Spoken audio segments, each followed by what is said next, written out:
নমস্কার। আজ 2 এপ্রিল 2024 ইংরেজি মঙ্গলবার। আজকের সকালের কয়েকটি গুরুত্বপূর্ণ সংবাদে আমি রাজেশ সাবর আপনাদের স্বাগত জানাই।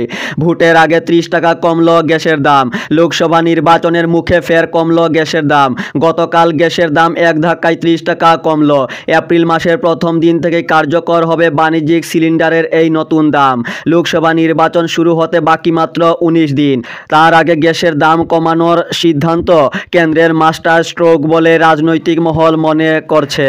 মালা পরিয়ে আবু সালেহকে দলে বরণ করলেন আজমল।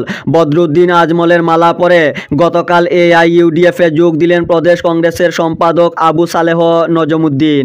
লোকসভা ভোটের পর মুখ্যমন্ত্রীর অস্তিত্ব সংকটে পড়বে বলে এদিন দাবি করলেন AIUDF প্রধান বদরুদ্দিন আজমল। দীর্ঘ বছর কংগ্রেসের সদস্য ছিলেন আবু সালেহ নজমুদ্দিন, ছিলেন কংগ্রেসের বিভিন্ন পদেও।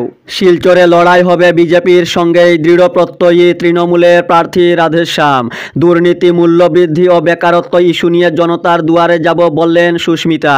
শিলচর লোকসভা আসনে লড়াই হবে বিজেপির সঙ্গেই দৃঢ় প্রত্যয়ী তৃণমূল কংগ্রেসের প্রার্থী রাধেশ্যাম বিশ্বাস। তার স্পষ্ট কথা, কংগ্রেসের সঙ্গে তাদের কোনো প্রতিদ্বন্দ্বিতা হবে না, কারণ শিলচর আসন দখলের জন্য ময়দানে নেমেছে তৃণমূল কংগ্রেস।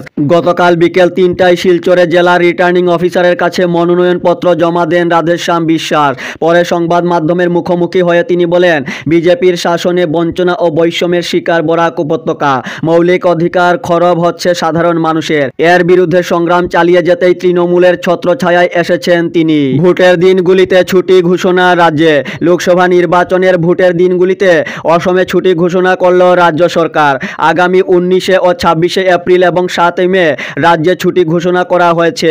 এই তারিখগুলিতে 3 পর্যায়ে অসমের 14টি লোকসভা নির্বাচনের ভোট গ্রহণ করা হবে। বিহুর আগেই ম্যাট্রিকের ফল ঘোষণা। বিহুর আগেই ঘোষণা করা হবে ম্যাট্রিকের রেজাল্ট। গতকাল এই ঘোষণা করেছেন রাজ্যের শিক্ষামন্ত্রী ডক্টর রনোজ পেগু। লোকসভা নির্বাচনের জন্য যত শীঘ্র সম্ভব ম্যাট্রিকের ফল ঘোষণা করতে ব্যাপক তৎপরতা চালাচ্ছে শিক্ষা পরিষদ। জ্ঞানবাপী মসজিদে চলবে পুজো আরতি, বাধা নেই। জ্ঞানবাপী মামলায় বড় জয় পেল হিন্দু পক্ষ। গতকাল সুপ্রিম কোর্ট স্পষ্ট জানিয়ে দিল, জ্ঞানবাপীর তহখানায় পুজো পাঠের পাশাপাশি আরতি করতে পারবেন হিন্দুরা। এদিন মুসলিম পক্ষের আর্জি খারিজ করে সুপ্রিম কোর্টের প্রধান বিচারপতি DY চন্দ্রচূড়, বিচারপতি JB পারদিওয়ালা ও বিচারপতি মনোজ মিশ্রের বেঞ্চ এই নির্দেশ দিয়েছে। আগামীকাল মনোনয়ন জমা দেবেন পরিমল সূর্যকান্ত।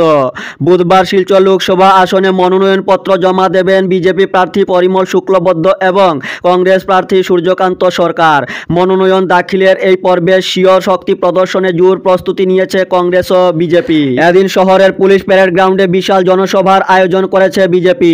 সেখানে প্রায় 20,000 কর্মী ও সমর্থকের সমাবেশে মুখ্য বক্তা হিসেবে মুখ্যমন্ত্রী উপস্থিত থাকবে। দলীয় প্রার্থী পরিমল শুক্লবৈদ্যের হয়ে ভোট প্রচারের ঝড় তুলবেন তিনি। সেদিন ভোট প্রচারের সঙ্গে নতুন কিছু বার্তা দিতে পারেন মুখ্যমন্ত্রী। এর মধ্যে অন্যতম হতে পারে সংখ্যালঘু মুসলিম সম্প্রদায়ের আস্থা অর্জনের বার্তা। এদিকে বিজেপিকে টক্কর দিতে প্রস্তুতি নিচ্ছে কংগ্রেসও। দলীয় প্রার্থী সূর্যকান্তের মনোনয়নপত্র প্রদানে অংশ নিতে আসছেন প্রদেশ কংগ্রেস সভাপতি ভূপেন বরা। সেদিন ইন্দিরা ভবনেও দলীয় কর্মী সমাবেশে অংশ নেবেন তিনি।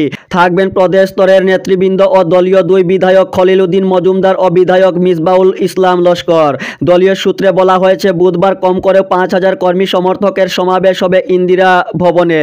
সেখান থেকে বর্ণাঢ্য শোভাযাত্রা করে জেলা রিটার্নিং অফিসারের কার্যালয়ে বেলা 1:30টায় মনোনয়নপত্র দাখিল করবেন সূর্যকান্ত।